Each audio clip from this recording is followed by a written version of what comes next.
Assalamualaikum warahmatullahi wabarakatuh. Perkenalkan, nama saya Alipia Sucimelia, NIM 31. Saya merupakan mahasiswi program studi pendidikan kimia 5B Universitas Islam Negeri Syarif Hidayatullah Jakarta. Kali ini saya akan mempresentasikan kimia industri pembuatan minyak goreng dari PT Sinarmas untuk mengampu tugas mata kuliah kimia industri dengan dosen pengampu Dr. Andas Hajah Siti Suryaningsih MSI. Indonesia adalah negara yang kaya akan sumber daya, baik alam maupun manusia. Perkembangan dan pertumbuhan di segala aspek mendorong masyarakat Indonesia untuk dapat mengimbanginya. Salah satu sektor yang terus mengalami kemajuan dari tahun ke tahun adalah sektor industri. PT Sinarmas Agro Resource dan Teknologi atau yang biasa dikenal dengan PT Smart Tbk yang berada di Surabaya merupakan salah satu perusahaan besar di Indonesia yang bergerak di bidang agrobisnis dan juga makanan. Produk yang dihasilkan oleh PT Smart Tbk sudah tersebar di seluruh Indonesia, khususnya produk berupa minyak goreng dan juga margarin. Menurut Sitepu, minyak goreng adalah minyak yang berasal dari lemak tumbuhan atau hewan yang dimurnikan dan berbentuk cair dalam suhu kamar dan biasanya digunakan untuk menggoreng makanan. Produk minyak goreng PT Smart Tbk menggunakan bahan baku utama kelapa sawit. Proses produksi dan pengolahan minyak goreng PT Smart Tbk adalah sistem kontinu dan dilakukan dalam beberapa tahapan proses. Minyak goreng yang dihasilkan memiliki 3 kualitas, yaitu konsumer, semi-konsumer, dan bulk atau minyak curah. Penggunaan minyak goreng untuk mengolah makanan umumnya dilakukan oleh masyarakat. Hal ini disebabkan karena adanya anggapan masyarakat awam bahwa makanan yang digoreng akan terasa lebih nikmat dan gurih. Setiap produsen minyak goreng akan mempromosikan bahwa produknya adalah produk yang terbaik dan menyehatkan.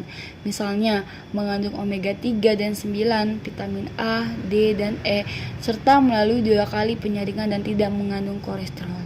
Proses produksi dan pengolahan minyak goreng PT Smart Tbk adalah sistem kontinu dan dilakukan dalam beberapa tahapan proses, yaitu proses deguming atau penghilangan getah, blessing pemucatan, deodoration penghilangan bau, dan fraksinasi tahapan pemisahan.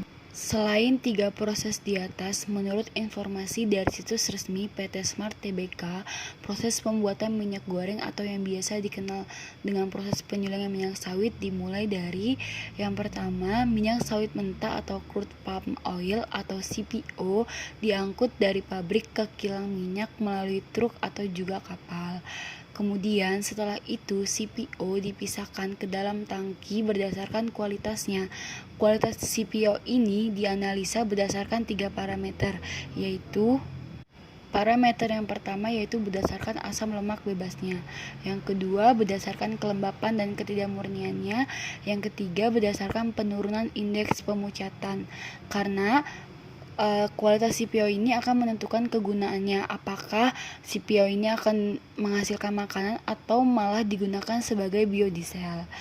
Tahap yang selanjutnya yaitu CPO dipompa dari truk dan kapal dengan melalui saluran pipa ke dalam tangki penyimpanan di kilang minyak. Terus berikutnya setelah CPO lolos dalam kualitas uji, masuk ke tahapan deguming. Pada tahap ini ditambahkan asam fosfat ke dalam CPO sehingga getah dan pengotor dalam minyak membentuk lapisan yang mudah dipisahkan. Setelah proses deguming selesai, masuk ke dalam proses blessing. Pada tahap ini ditambahkan bahan pemucat atau blessing earth untuk menyerap pigmen warna dalam minyak. Proses selanjutnya yaitu filtration. Minyak lalu melewati proses filtrasi untuk menghilangkan sisa kandungan bahan pemucat tersebut. Pada tahap inilah diperoleh minyak kelapa sawit yang sudah dipucatkan. Minyak kelapa sawit yang sudah dipucatkan yang merupakan hasil dari proses filtrasi kemudian masuk ke tahap deodorisasi. Proses ini berfungsi untuk menghilangkan bau dan juga asam lemak bebas. Minyak dipanaskan hingga mencapai suhu 265 derajat Celcius yang kemudian akan menghasilkan uap yang dikenal sebagai distilat asam lemak kelapa sawit atau VFAD yang dipisahkan. Pada tahap ini minyak yang dihasilkan disebut RBDPO. Sedangkan FAD ini bisa dimanfaatkan kembali menjadi produksi biodiesel atau oleokimia. Setelah itu masuk ke tahap praksision.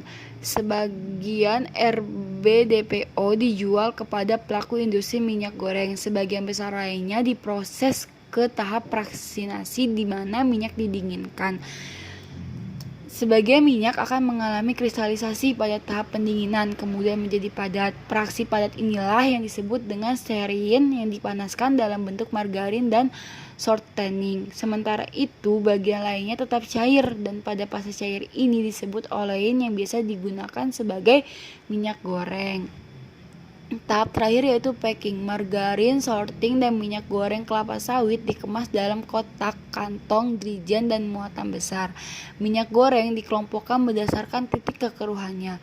Olein dengan titik keruh yang rendah digunakan untuk produk konsumen seperti Pilma. Olein minyak sawit dengan tingkat kekeruhan yang lebih tinggi digunakan untuk tujuan komersial. Proses saat menghasilkan minyak goreng memiliki faktor resiko dan bahaya yang dapat mengganggu keselamatan dan kesehatan tenaga kerja di PT Smart Tbk Surabaya. Proses produksi di PT Smart Tbk berlangsung selama 24 jam setiap harinya tanpa henti. Hal ini dikarenakan jika berhenti, maka pemasangan awal dari masing-masing peralatan membutuhkan waktu yang cukup lama serta biaya produksi yang tinggi, sehingga diberlakukanlah sistem shift kerja di bagian produksi dengan pembagian 3 shift kerja. Angka kecelakaan kerja di PT Smart Tbk Surabaya yang bergerak di bidang agrobisnis dan makanan memang tidak terlalu tinggi jika dibandingkan dengan industri konstruksi. Namun, ada kemungkinan dampak dan potensi bahaya yang ditimbulkan dari aktivitas mesin maupun peralatan produksi. Potensi bahaya yang mungkin timbul antara lain spare part yang mengenai tenaga kerja, percikan api dari mesin las, suhu dan kelembapan yang kurang memenuhi standar, roda mesin yang berputar tidak ditutup dengan pelindung, dan batu gerinda yang pecah.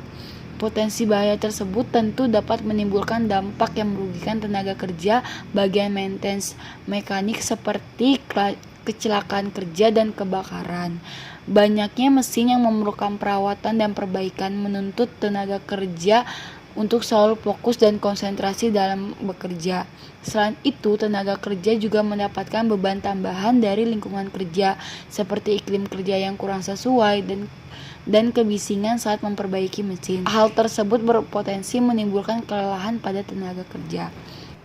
Jika meninjau kembali, penyebab kecelakaan kerja secara umum terbagi menjadi dua. Yang pertama, tindakan manusia yang tidak memenuhi standar keselamatan dan kondisi lingkungan yang tidak aman. Faktor manusia menempati posisi yang penting dalam terjadinya kecelakaan kerja, yaitu antara 80-85%. Ada beberapa faktor penyebab kecelakaan kerja karena manusia. Salah satu faktornya adalah stres dan kelelahan. Kelelahan kerja memberikan kontribusi 60% terhadap terjadinya kecelakaan kerja. Begitu juga kemungkinan kecelakaan kerja yang terjadi pada PT Smart Tbk ini disebabkan oleh kelelahan dari para pekerjanya. Proses pembuatan minyak goreng ini memiliki limbah yang bermanfaat.